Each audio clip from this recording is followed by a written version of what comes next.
जय जय रघुवीर समर्थ. श्रीराम समर्थ. श्री समर्थ आज्ञेने आज आपण निरूपण करणार आहोत पसायदान या घटकावरती. पसायदान कुणी लिहिलेलं आहे तर ज्ञानेश्वरांनी पसायदान लिहिलेलं आहे. आता हे पसायदान कुठून घेतलेलं आहे ओ ज्ञानेश्वरांनी श्रीमद भगवद्गीतेवर टीका केली. हेच काय हो ज्ञानेश्वरी म्हणून आपण ओळखतो. हा ग्रंथ लिहिला ज्ञानेश्वरी, हा ग्रंथ लिहिला. हे गीतेचंच काय आहे हो, यामध्ये सगळं सार आहे. आणि लेखन ज्ञानेश्वरी लिहून झाल्यानंतर ज्ञानेश्वरांनी काय हो, विश्वात्मक असा जो देव आहे त्याला मागणे मागत आहेत की त्याने ह्या वाङ्मय यज्ञाने संतुष्ट व्हावे आणि मला प्रसादाचे दान द्यावे. ज्ञानेश्वरांनी कुणाला मागितले हो? हे विश्वात्मक जो आहे त्याला मागणं मागितलेलं आहे की मला काय दे, प्रसादाचं दान दे. ज्ञानेश्वर ग्रंथातील 18व्या अध्यायातील ओवी क्रमांक 1794 ते 1802 या 9 ओव्या पसायदान म्हणून ओळखल्या जातात. आपल्याला पसायदान तोंडपाठ आहे, सर्वांना आपल्याला पसायदान पाठ आहे, परंतु याचा आध्यात्मिक अर्थ आज आपण बघणार आहोत. याच्यावरती आज निरूपण बघणार आहोत, आध्यात्मिक निरूपण बघणार आहोत. पसायदान म्हणजे काय, नेमकं काय, कोणतं दान मागितलेलं आहे ज्ञानेश्वर महाराजांनी, हे आपल्याला बघायचंय. आता सुरुवात करूया. आता विश्वात्मके देवे येणे वाग्यज्ञे तोषावे, तोषोनी मज द्यावे पसाय दान हे. म्हणजे काय हो, हे सर्व आता विश्वात्मके देवे, हे देवा, हे विश्वात्मक देवा, येणे वाग्यज्ञे तोषावे, तोषोनी मज द्यावे पसाय दान हे. आता हे वाग्यज्ञ पूर्ण झाल्यामुळे आपण संतोष पाहून मला काय द्यावं, प्रसादाचं दान द्यावं. हा सरळ सरळ अर्थ झाला या ओवींचा. आता यामध्ये आध्यात्मिक अर्थ काय आहे ओ? सर्व विश्व हे काय आहे, माझं घर आहे नव्हे तर आपणच सर्व विश्व जो झाला आहे, अशा आत्मानुभूतीने संपन्न ज्ञानेश्वर महाराज ही विनम्र विनंती करीत आहेत. हे सर्व विश्वचे माझे घर आणि त्याला निर्माण करणारा पण विश्व माझाच आहे, म्हणजे तो ईश्वरही माझ्यामध्येच आहे. अशा आत्मानुभूतीने संपन्न ज्ञानेश्वर महाराज काय करत आहेत हो, विनंती करत आहेत. यज्ञ म्हणजे काय हो, निष्काम भावाने केलेले कर्म. यज्ञ म्हणजे काय हो, निष्काम भावाने केलेले कर्म. हे कशामध्ये सांगितलेलं आहे, कर्माची व्याख्या कशामध्ये सांगितलेली आहे? श्रीकृष्णांनी गीतेमध्ये ही कर्माची व्याख्या सांगितलेली आहे. आता गीतेवरील टीकालेखन म्हणजेच काय आहे हो, ही ज्ञानेश्वरी आहे. हा वाङ्मय यज्ञ आहे असे ते म्हणतात. कोणता? ही मी जी लिहिलेली ही ज्ञानेश्वरी आहे, तो काय आहे, हा वाङ्मय यज्ञ आहे. आणि या यज्ञाने प्रसन्न होऊन विश्वात्मक देवाने प्रसाद द्यावा असे त्यांचे मागणे आहे. हा देव कोणत्याही धर्म, पंथ वा संप्रदायाचा नसून सर्व विश्व ज्या शक्तीने निर्माण झाले आहे ती शक्ती होय. त्यास माणूस निरनिराळी नावं देऊन अहमिकेने भेदभाव करत असतो. म्हणजे अहंकाराने काय करत असतो, भेदभाव करत असतो. वेगवेगळं नावं देऊन काय करत असतो, अहंकाराने भेदभाव करत असतो. ज्ञानेश्वर त्याला सर्व धर्मातीत देव या अर्थाने विश्वदेव म्हणून संबोधतात. आता कोणत्या प्रसादाचे दान द्या, तर आता आपण पुढच्या ओव्या बघूयात. जे खळांची व्यंकटी सांडो, तया सत्कर्मी रती वाढो, भूता परस्परे जडो मैत्र जीवांचे. म्हणजे जे खळ आहेत त्यांचा काय निघून जावा हो, त्यांच्यामधील वाकडेपणा निघून जाओ, त्यांना सत्कर्मात आवड निर्माण हो व त्यामुळे जीवांची आपापसात मैत्री हो, असा ह्या जे खळांची व्यंकटी सांडो तया सत्कर्मी रती वाढो भूता परस्परे जडो मैत्र जय, असा या ओवीचा अर्थ होतोय. खल म्हणजे कोण हो? खल म्हणजे कुकर्मी, दुष्ट व्यक्ती म्हणजे वाकडेपणा. सर्वप्रथम दुष्टांचे दुष्टपण सुटावे असे मागणे मागितले आहे. बघा मागणं तर काय आहे ज्ञानेश्वरांचं, काय हो? दुष्टांचे दुष्टपण सुटावे. त्यामुळे काय होणार आहे? दुष्टपण एकदा सुटलं की काय होईल हो? सत्कर्माची रती, सत्कर्मी रती वाढो म्हणजे काय होणार आहे? साहजिकच जे खळांची व्यंकटी सांडो, व्यक्तींची व्यंकटी, दुष्ट व्यंकटी सांडली की काय होणार आहे हो?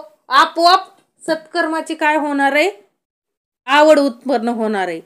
असे झाले म्हणजे काय होईल हो? असं झालं की काय हो? दुष्टपणा गेला आणि सत्कर्म उत्पन्न झालं की काय होणार आहे? आपोआपच कोणीच कुणाचं काय राहणार नाही हो, शत्रू राहणार नाही आणि सर्व प्राण्यांमध्ये मैत्रीचा व्यवहार होईल.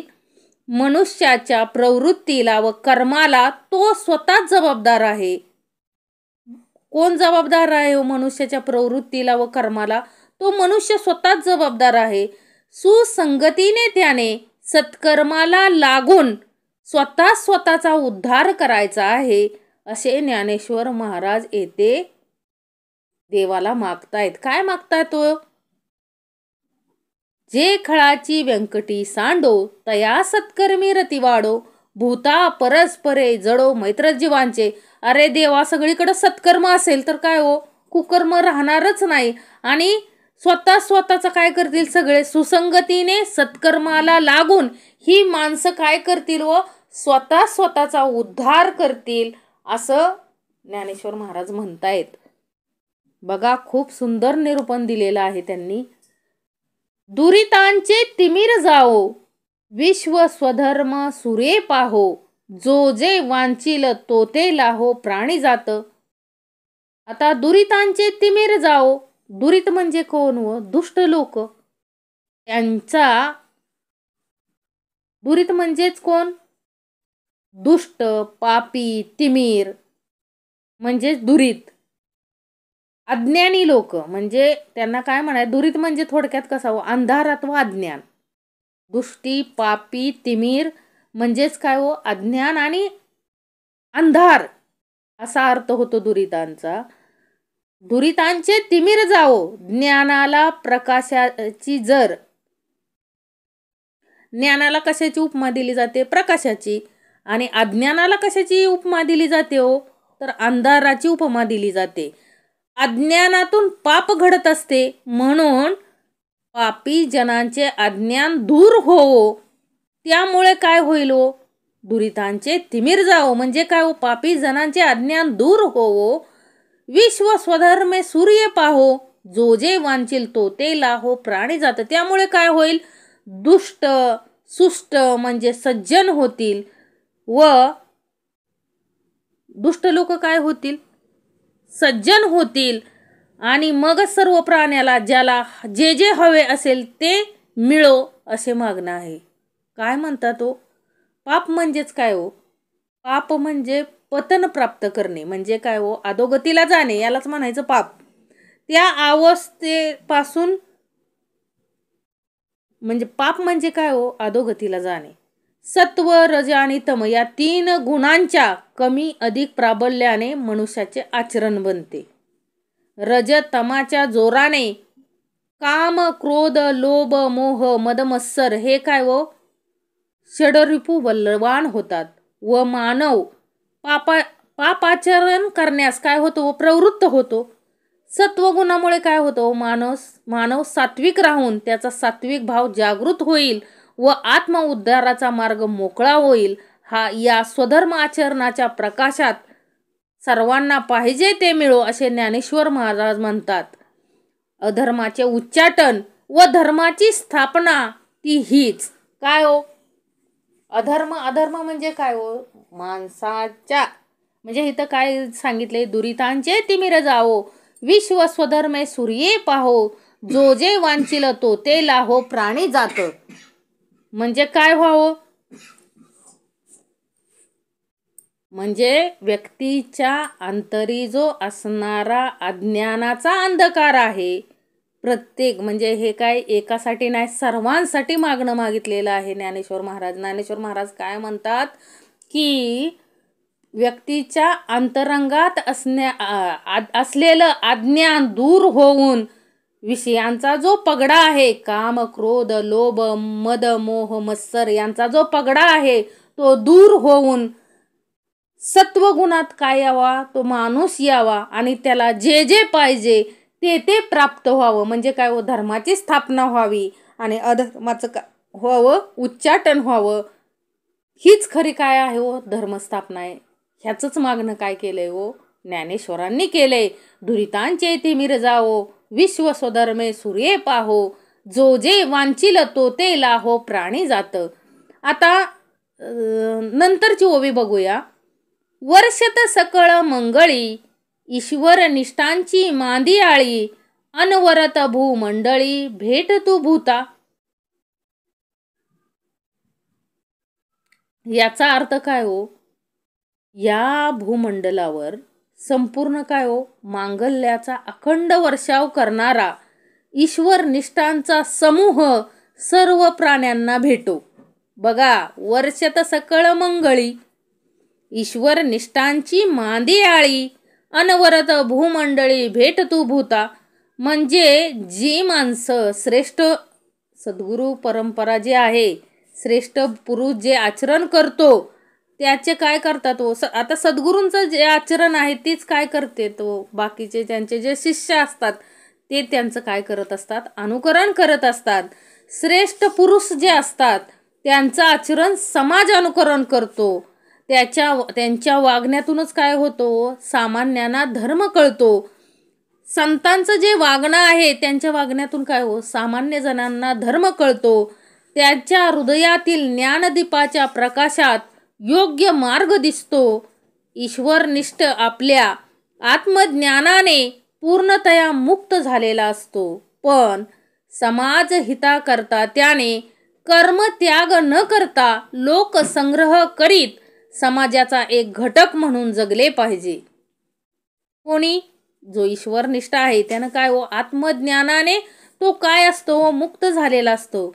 परंतु समाज हिताकरता त्याने काय केलं पाहिजे हो, कर्म त्याग न करता लोकसंग्रह करीत समाजाचा एक घटक म्हणून जगले पाहिजे. आता सद्गुरू परंपरेनं जर ठरवलं काय, मी माझ्या पुरताच जगेन, मी माझाच उद्धार करून घेईन, तर चालेल का हो? ह्या समाजाचा जर उद्धार करायचा असेल तर त्या सद्गुरू परंपरेला काय करावं लागतं हो, लोकांना गोळा करून शिकवावंच लागतं. आणि शिकवल्याशिवाय शहाणपण येत नाही. आपल्याला माहित आहे, ऐकल्याविनं कळले, शिकवल्याविनं शहाणपण आले, ऐसे देखिले ना ऐकले भूमंडळी. म्हणून अशी लोक काय करतात हो, सद्गुरू परंपरा सगळ्या लोकांना गोळा करून त्यांना योग्य ते काय करतात, श्रवण देतात आणि त्या श्रवणातूनच त्यांचा काय हो, उद्धार होतो. आता ही मागणी कुणी केली हो, ज्ञानेश्वर महाराजांनीच मागितलंय. काय, वर्षत सकळ मंगळी, ईश्वर निष्ठांची मांदी आळी, अनवरत भूमंडळी भेट तू भूता. असे ही समाज हिताकरता त्यांनी काय केलं पाहिजे हो, जे ईश्वर निष्ठ आहे त्यांनी समाजाचा एक घटक म्हणून जगले पाहिजे. कुणासाठी, फक्त समाज हिताकरता त्यांना ते ज्ञान दिलं पाहिजे. त्यांच्यात राहून त्यांच्यासारखं काय त्यांना ज्ञान दिलं पाहिजे. गीतेची हीच शिकवण आहे. समाजातील सर्वांचेच आचरण शुद्ध झाले पाहिजे, तरच ईश्वर निष्ठांची मांदियाळी म्हणजे मोठा समूह तयार होईल. हे श्री ज्ञानदेवांचे मागणे आहे. आत्मतत्वाचे अवतरण ते हेच. म्हणजे काय हो, काय म्हणतात ज्ञानेश्वर महाराज, काय म्हणतात, ज्याला ज्ञान आहे, ईश्वर निष्ठ जो आहे त्याला काय हो, आत्मज्ञान त्याला पूर्णता प्राप्त होतच. परंतु ते आत्मज्ञान त्यानं कुणाला दिलं पाहिजे, समाजाला तो देणं लागतो, त्यानं ते दिलं पाहिजे. मग त्यानं ते आत्मज्ञान दुसऱ्याला दिलं की काय हो, असा मोठा समाज तयार होईल आणि सगळं अज्ञानच काय निघून जाईल ह्या समाजातून आणि काय राहील हो, फक्त ज्ञान राहील. असा मोठा समाज ईश्वर निष्ठांचा म्हणजे ईश्वराविषयी निष्ठा असलेला समाज निर्माण हो, अशी मागणी कुणी केली हो, ज्ञानेश्वर महाराजांनी केलेली आहे. वर्षत सकळ मंगळी ईश्वर निष्ठांची मांदी आळी अनवरत भूमंडळी भेटतू भूता. चला आता पुढची ओवी बघूया. चला कल्पतरूंचे आरव चेतना चिंतामणीचे गाव बोलते जे अर्णव पियुषांचे. आता यामधून बघा खूप खूप म्हणजे खूप असं सखोल खूप मोठं मागणं कुणी मागितलंय हो, ज्ञानेश्वरांनी मागितलंय. कोणासाठी मागितलंय तर हे समाजासाठी मागितलंय. कोणत्या समाजासाठी मागितलंय? अहो ज्या समाजानं त्यांना कधी व्यवस्थित हे तर करून दिलं का हो? सतत त्यांच्यावरती काय केला हो? अन्याय केला ना. तरी पण ईश्वरनिष्ठ माणसं कशी असतात बघा. ज्या समाजानं अन्याय केला असा समाजानं पुढं कुणावरती अन्याय करू नये म्हणून काय हो, सगळा समाज जर चांगला झाला तर काय होईल हो, कुणालाच माझ्यासारखा त्रास होणार नाही असं मागणं कुणी केलंय हो? ज्ञानेश्वर महाराजांनी परमेश्वराला मागितलंय अखंड. ज्या समाजानं त्रास दिला त्यांच्यासाठीच हे मागितलं. याला म्हणतात काय हो, संत. ही संत परंपरा. कोणत्याही गोष्टीचं काय मानला नाही, राग मानला नाही, उलट त्यांच्यासाठीच काय हो मागितलं, मागणं मागितलंय परमेश्वराकडं की सर्वांना चांगली बुद्धी दे, सर्वांना काय कर, चांगली हे कर, म्हणजे सर्वांसाठी हे मागणं मागितलेलं आहे. आता चला कल्पतरूंचे आरव म्हणजे काय हो, चालणाऱ्या कल्पतरूंचे बगीचे चेतना चिंतामणीचे गाव चैतन्यपूर्ण चिंतामणीचे गाव बोलते जे अर्णव अमृताचा बोलणारा समुद्र पियुषांचे म्हणजे या भूमंडळी असावा असं काय म्हणतात ज्ञानेश्वर महाराज म्हणतात बघा. ह्याच्यावरती निरूपण बघूया. ईश्वर निष्ठांचे वर्णन करण्यासाठी येथे ज्ञानेश्वरांनी 3 काव्यमय उपमा दिल्या आहेत बघा. 3 काव्यमय उपमाच आहेत या. चला, जे चालणारे कल्पतरूंचे बगीचे आहेत. जे चालणारे कल्पतरूंना काय म्हटलंय, जे चालणारे कल्पतरूंचे बगीचे. कल्पतरूचं नुसतं झाड नाही मागितलेलं, अख्खं बगीचा मागितलंय बघा. आणि सजीव अशा चिंतामणीचे गाव आणि अमृताचा बोलणारा समुद्र असं मागणं मागितले. चल म्हणजे चालणारा, कल्पतरू म्हणजे जे मागाल ते देणारे वृक्ष. आपल्याला माहिती आहे कल्पवृक्ष म्हणजे काय हो, ज्या झाडाखाली बसलं की काय हो, प्रत्येक इच्छा पूर्ण होते. आता कल्पतरूचं झाड आहे पण काय मागावं हा सुद्धा काय पाहिजे हो, सारा विवेक पाहिजे. आता एका व्यक्तीने नाही का काय केलं, कल्पतरूचं झाड आहे, त्याला तो बसला तिथं आणि बसल्या बसल्या त्याला काय वाटलं की थंडगार काय आहे इथं, हवा आहे, मला थोडी भूक लागली आहे, जेवण मिळालं असतं तर बरं झालं असतं. आता ते झाड कशाचं होतं, कल्पतरूचं. तो कशाखाली बसला होता, कल्पतरूच्या झाडाखाली बसला होता. लगेचच त्याला काय आलं हो, जेवणाचं सुंदर असं ताट आलं पंचपक्वानाचं. ते त्यानं जेवण केलं. नंतर त्याला वाटलं खूप थंडगार हवा आहे, गार वारा सुटला आहे, इथं जर एखादी बाज असती तर मी झोप काढली असती. लगेच बाज आली, तो त्या बाजूवरती झोपला आणि उठल्यानंतर त्याच्या मनामध्ये आलं की अरे, हे मी जे मागल ते इथं मिळतंय, इथं कुणी भूत तर नाही ना, आणि ते भूत असेल तर मला खाणार तर नाही ना.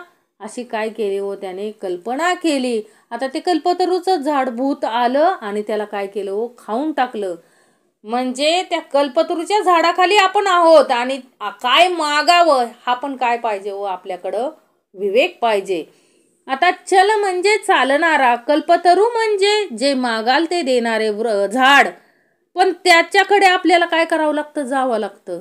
कल्पतरूच्या झाडाकडे काय करावं लागतं, आपल्याला जावं लागतं. तर सज्जन मात्र कल्पतरूच आहेत. म्हणजे जी लोक सज्जन आहेत ते काय आहे, तो कल्पतरूच आहेत.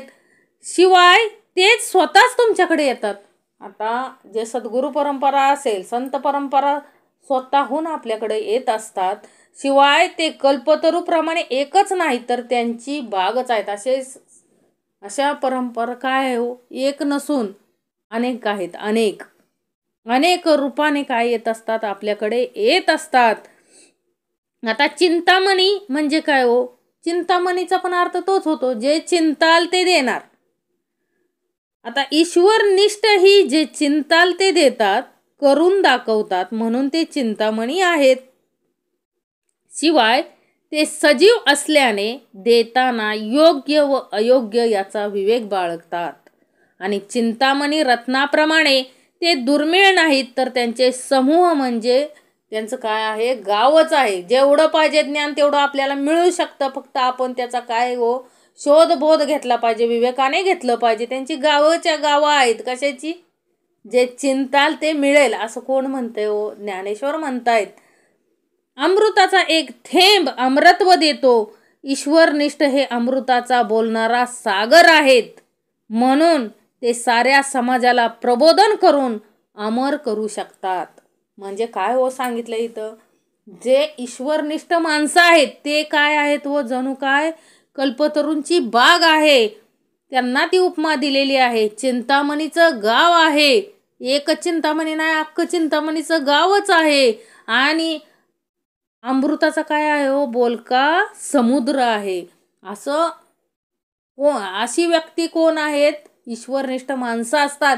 आणि ती स्वतःहून आपल्या जवळ येत असतात. आपल्याला स्वतःहून त्यांच्या जवळ गेलं पाहिजे, तर ती स्वतःहून आपल्याकडे येतात आणि आपल्याला काय दाखवतात मुक्तीचा मार्ग दाखवतात. आपण त्यांना ओळखलं पाहिजे. चंद्रमेजे, आता पुढील ओवी बघूया. चंद्रमेजे अलांछन मार्तंड जे तापहीन, ते सर्व ही सदा सज्जन सोयरे होतू.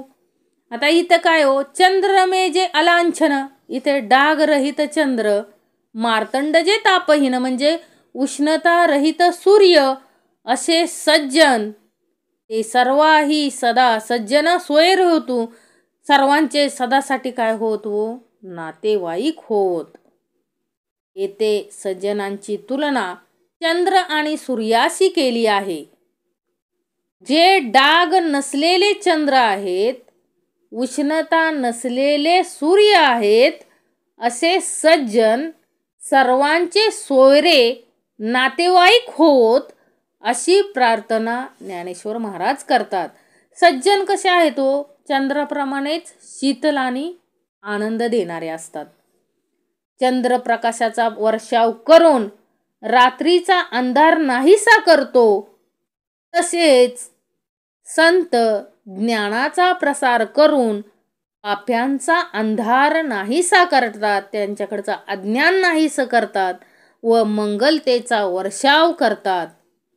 चंद्रावर डाग आहेत, पण सज्जनाचे चारित्र्य निर्मल आहे, ते दोषरहित आहे. सूर्य जगाला प्रकाश आणि उष्णता देतो, पण तो दाहक आहे. सज्जन ज्ञानाचा प्रकाश देतात, पण ते दाहक नाहीत. लक्षात ठेवा, सज्जन काय नसतात? दाहक नसतात. क्रोधी, कपटी वा द्वेष्टे नाहीत. अशा प्रकारे गीतेतील तत्वज्ञानाचे मूर्त स्वरूप असे जे सज्जन, त्यांचे श्रेष्ठत्व श्री ज्ञानेश्वर वर्णन करतात. म्हणजे हे जे श्रेष्ठत्व आहे ते कुणाला दिलंय सज्जनांना दिलेलं आहे, सद्गुरु परंपरेला दिलेलं आहे. की बहुना सर्व सुखी पूर्ण होऊन तिन्ही लोकी, भजी जो आदि पुरुषी अखंडित. अशा प्रकारे जीव या तिन्ही लोकात पूर्णपणे सर्व सुखी होऊन आदि पुरुषाचा अखंड भक्त व्हावा. म्हणजे काय स्वर्ग, नरक आणि पृथ्वी या तिन्ही म्हणजे भूलोक, स्वर्गलोक, नरकलोक आणि भूलोक या तिन्ही लोकातील सर्वांनी सर्व प्रकारे सुखी होऊन त्यांनी काय आदि पुरुषाशी काय करावं अखंड जोडले जावे, अशी प्रार्थना कोण करते? ज्ञानेश्वर महाराज करतायत. हे तिन्ही लोक भौगोलिक स्थाने नसून, ही तिन्ही लोक कुठे येतो? जीवात्म्याच्या दृश्य व अदृश्य अवस्था आहेत. दिसलाय कोणी बघितलाय का स्वर्ग? कोण गेले का स्वर्गात? कोणी गेले का नरकात? ह्या काय आहेत जीवात्म्याच्या, आत्म्याच्या काय आहेत? ह्या दृश्य व अदृश्य अवस्था आहेत. भूलोकी जीवात्मा शरीर धारण करून व्यक्त होतो. म्हणजे आपण आता जे राहतोय तिथं काय आत्मा काय करतो, शरीर धारण करून व्यक्त होतो. जड चक्षुंना म्हणजेच डोळ्यांना तो काय दिसतो. आपल्याला सत्कर्म आणि दुष्टकर्म कशामुळे मिळतात, गतीमुळे, म्हणजे आपापली जी कर्म आहेत बघा, सत्कर्म दुष्कर्म, यानुसार काय हो, मृत्यूनंतर जीवात्मा अनुकर्मे म्हणजे काय हो, सत्कर्म केली तर स्वर्ग आणि दुष्कर्म केली तर नरक, या अवस्थेत जिवंतपणीच तो त्या अवस्थेत असतो, असं ज्ञानेश्वर महाराजांचं म्हणणं आहे. काय, सत्कर्म असेल तर जीवात्मा कशात आहे, स्वर्गात. दुष्टकर्म असेल तर काय असतो, नरक अवस्थेत असतो. ज्यांचे ज्ञानचक्षु उघडले आहेत अशांना ते दिसतात. ज्यांचे ज्ञानचक्षु उघडलेले आहेत त्यांनाच हे स्वर्ग नरक अवस्थेतील आत्मे दिसतात. या तिन्ही लोकातील सर्वांना उत्तम गती मिळून ते आत्मतत्वाशी जोडले जावेत, त्यांना आत्मानुभूती व्हावी अशी मागणी कोण, ज्ञानेश्वर महाराज इथे करतात. दुष्टांची दुर्बुद्धी नाहीशी होऊन त्यांना सत्कर्मात आवड उत्पन्न होवो. पाप्यांच्या मनातील अज्ञान नाहीसे होऊन स्वधर्माचा सूर्योदय हो. ईश्वरनिष्ठांचे समूह मांगल्याचा वर्षाव करोत. चारित्र्यवान पुरुष सर्व प्राणीमात्रांचे सोयरे होत व अशा सज्जनांची संख्याही वाढो, असे आदर्श समाज चित्र ज्ञानेश्वरांना दिसत आहे. समाजातील सर्व घटक सदाचरणी झाल्याशिवाय सर्वजण सुखी होणार नाहीत.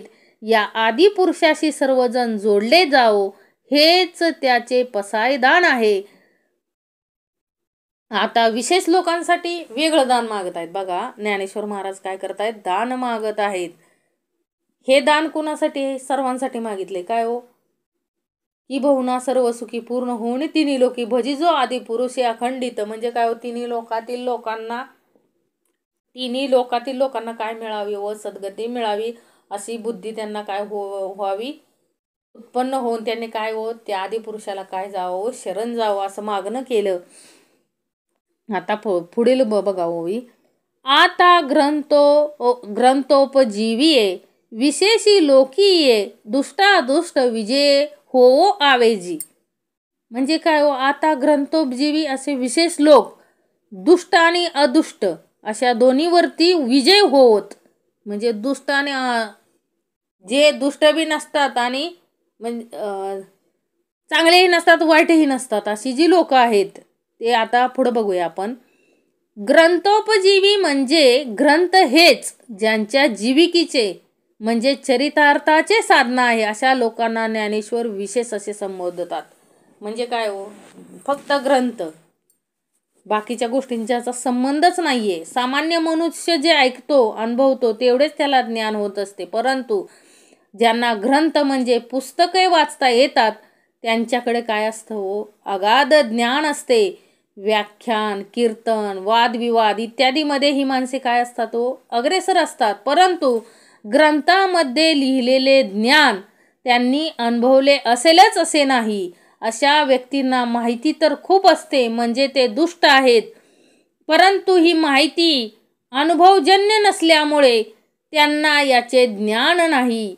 अध्यात्म हा तर इंद्रियाचा विषय नाही. हे जग आपल्या डोळ्यांना आकलन होणारे नाही, म्हणून हे जग अदृष्ट आहे.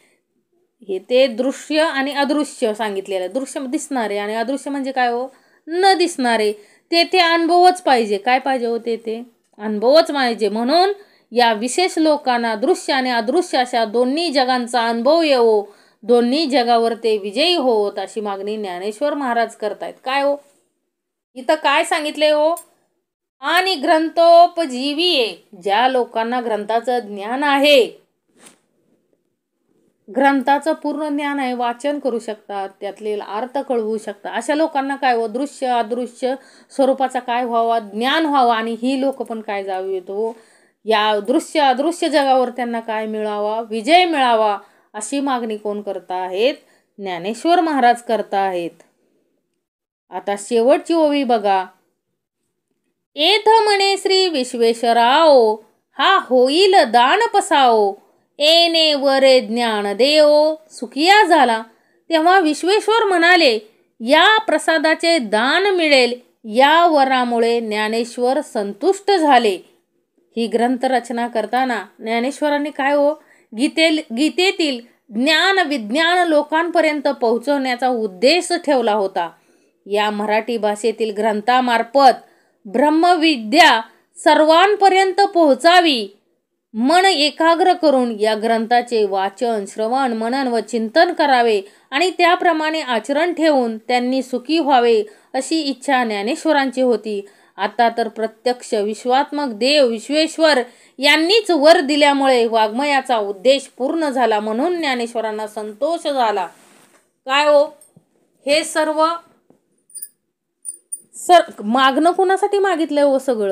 सगळं फक्त समाजासाठी मागितले. स्वतःसाठी काय मागितलं का हो ज्ञानेश्वरांनी? उलट म्हणजे विश्वेश्वरांनी हे मागणं पूर्ण केलंय. ह्या ग्रंथ रूपाने माझ्याकडून ग्रंथ लिहून घेतला, हेच काय आहे हो? ह्याच समाधानाने, म्हणजे ह्याच फक्त समाधानाने का संतुष्ट कोण झाले? ज्ञानेश्वर महाराज झाले. त्यांनी काय मागितलं का हो परमेश्वराला? स्वतःसाठी काय मागितलं का हो? गाडी मागितली, बंगला मागितला, ऐश्वर्य मागितलं का हो? काय मागणं मागतात हे संत लोक. आता दृश्य अदृश्य, दुष्ट अदुष्ट, म्हणजे एक शब्द चुकला तरी काय होतंय हो? निरूपण काय होतं हो? वळण घेते. काही चूक झाली असल्यास क्षमा असावी. कारण कसं आहे, देहबुद्धी आहे, म्हणजे माणूसच आहे, आपण चुकतो. यामध्ये काही शब्दामध्ये काय हो, काय चूक झाली असल्यास क्षमा असावी. कारण घेताना कसं घ्यायचंय, फक्त आपल्याला सात्विक घ्यायचं, म्हणजे सार घ्यायचंय. जे तुम्हाला कळेल एवढंच घ्या, आणि जे असार असेल ते काय करावं? जाणून त्यागावे. सार ते घ्यावे, असार ते जाणून त्यागावे. म्हणजे काय हो, जे सार असेल तेवढंच काय करायचं, आपल्याला घ्यायचंय. आपल्याला जे जे पाहिजे ते या निरूपणातून घ्यायचंय, आणि जे नसेल, आपल्याला जे पटलं नाही ते काय करायचंय व सोडून द्यायचंय.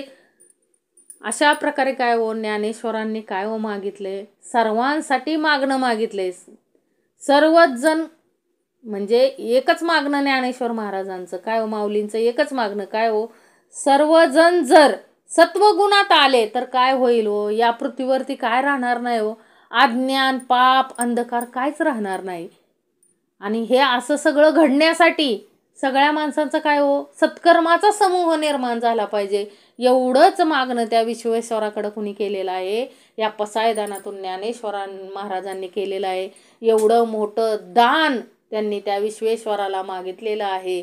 खरंच संत श्रेष्ठ, खरंच त्यांना म्हणजे कशाचीही आपण उपमा देऊ शकत नाही.